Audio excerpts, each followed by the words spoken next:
Listpad is a mobile PIM application that lets people create personal lists of items. The cool thing about Listpad is that it lets users add structure to the data on the fly in the notepad, and it uses local and online data sources to provide autocomplete suggestions. So in some cases, typing structured data is even faster than typing a plain text note. You can think of structured data as data stored in a database, having many items, and each item has one or more fields. For example, here I'm showing a custom DVD list created in Listpad that has 7 items, each item has 3 fields, and each field has a field type represented by an icon, a field name, and a field value. Other examples are data stored in contacts and calendars. In Listpad, all lists are created in this unstructured, notepad-like editor. Each orange bullet point represents the start of an item, and fields in an item are separated by the blue diamond symbols, which are inserted by pressing on this Next Field button. When I move the cursor to a field, a small label will pop up under the text to show the type and name of that field using the label icon and the label text. Next, let me use a scenario to show you how people could use Listpad in real life. Suppose that I am attending a conference and want to have a list of to-dos on my phone to view on the go. I use Listpad because it provides multiple visualizations of the data and structure-sensitive autocomplete that makes entering data very fast. First, I want to write down a lunch meeting. Like in the notepad, all I do is start typing. As I type, Listpad detects the type of the field and shows it on the label in real time. Listpad also provides autocomplete suggestions based on the type detected, like suggesting AM/PM after a number. I finish the first field, everything looks good, and I tap on the Next Field button to enter the second field. The second field is only a string, so the label is still the default name. I can tap on the label to change the field name to what I want. Now I finish entering the first item. I press return to start a new one. Here some gray text appears to suggest possible structure of the next item, but I want to enter something different, so I switch it off using the brown arrow button. Now I want to enter a list of talks that I plan to go in the conference.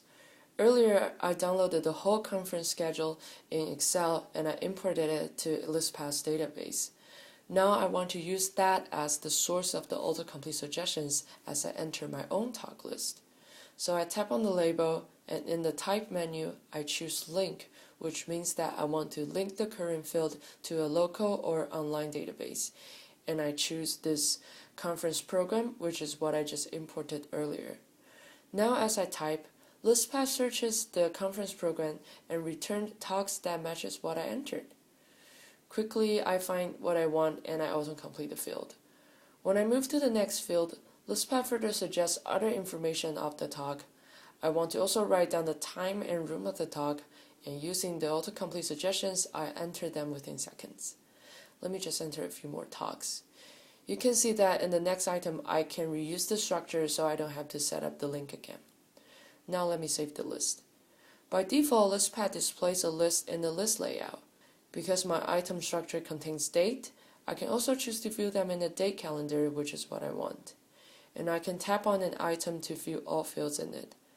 Some conferences provide their own mobile apps, but these apps won't allow me to add my own personal schedule to it or add my annotations. For example, if I have some good ideas while listening to a talk, I have to type it in a separate note if I use the conference app, whereas if I use Listpad, I can easily add that to the talk. During the conference, I talked to some friends and learned that several universities have parties at night. I want to quickly write down the times and location of the parties during my conversation with them. I open my list and start a new item. First, I type in the time, and when I'm about to type in the location, I link the field to Google Places so I can use the autocomplete again. Just after entering the third characters, I find the restaurant I want. I enter the restaurant's name, address, and phone number within seconds.